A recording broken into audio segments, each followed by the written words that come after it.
नमस्कार दोस्तों। आज हम एक ऐसा टॉपिक पर चर्चा करेंगे जो आपको अलग सोचने पर मजबूर हो जाएगा। दोस्तों, ये टॉपिक ऐसा है जो आप चाहे पढ़े हो चाहे नहीं पढ़े हो, उससे कोई मतलब नहीं है। आप इस देश के नागरिक होना चाहिए। दोस्तों, ये सबके लिए है, जरूरी है।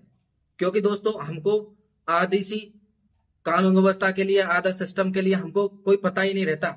हम किसी के चक्कर में आकर या किसी के बहकावे में आकर कोई भी कुछ भी बोल देते हैं।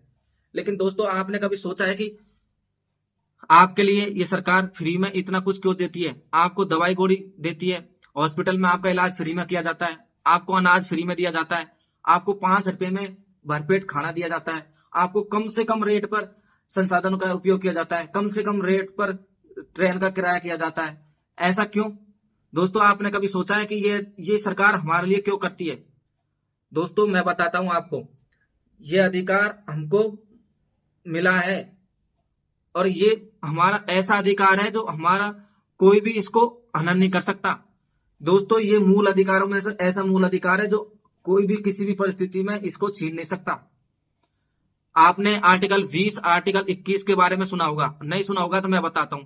दोस्तों, जितने भी हमको मूल अधिकार मिला है वो उनको तो सरकार रोक लगा सकती है, लेकिन आर्टिकल 20 और 21 को कभी भी रोक नहीं लगा सकता। और इसी एक आर्टिकल में सब आता है आर्टिकल 21, जो साफ साफ बोलता है कि protection of life and personal liberty.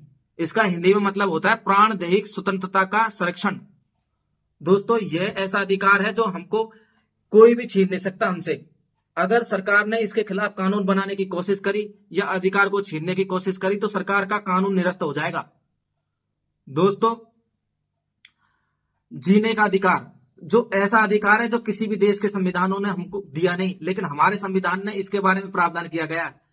अब उसमें लिखा हुआ नहीं है, लेकिन उसका इंटरप्रिटेशन इसी तरह से किया गया, उसका विस्तार इसी तरह से किया जाता है कि आपको जितना ज्यादा आप उसके बारे में पढ़ोगे तो आपको समझ में आएगा कि ये जीने का अधिकार हमारा संविधान ने दिया है।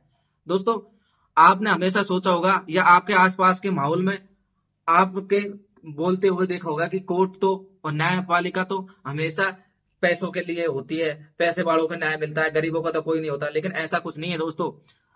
इस बात को हमारे सुप्रीम कोर्ट को आपको धन्यवाद देना पड़ेगा। माननीय सुप्रीम कोर्ट साहब ने हमेशा एक नागरिक के ही पक्ष में फैसला सुनाया है। सरकार को हमेशा झुकना पड़ा है। दोस्तों, माननीय सुप्रीम कोर्ट के पास एक मामला पहुंचा था, Kharak Singh versus state of UP. 1962 के आसपास का केस है। उसमें साफ साफ बताया कि जीने का अधिकार इस देश का नागरिकों को जीने का अधिकार है और इसको आप कोई छीन नहीं सकते।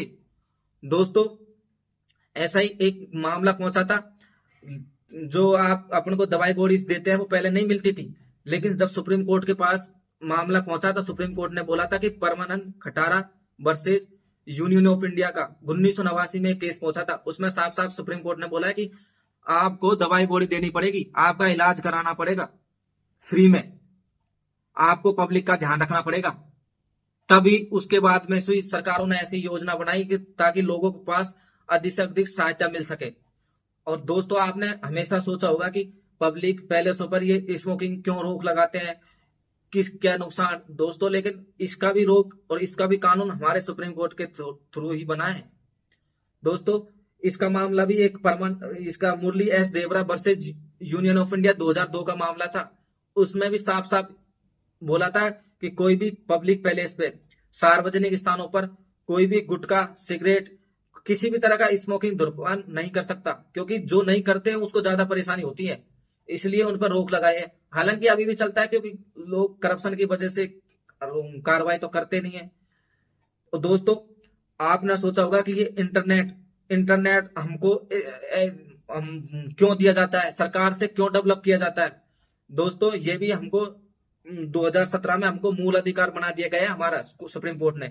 इसमें भी एक केस गया था, पुट्टा स्वामी वर्सेज यूनियन ऑफ इंडिया। इसमें साफ साफ बोल दिया था 2017 में कि राइट टू इंटरनेट है, हमको फंडामेंटल राइट है हमारा ये, अब इसको भी कोई छीन नहीं सकता।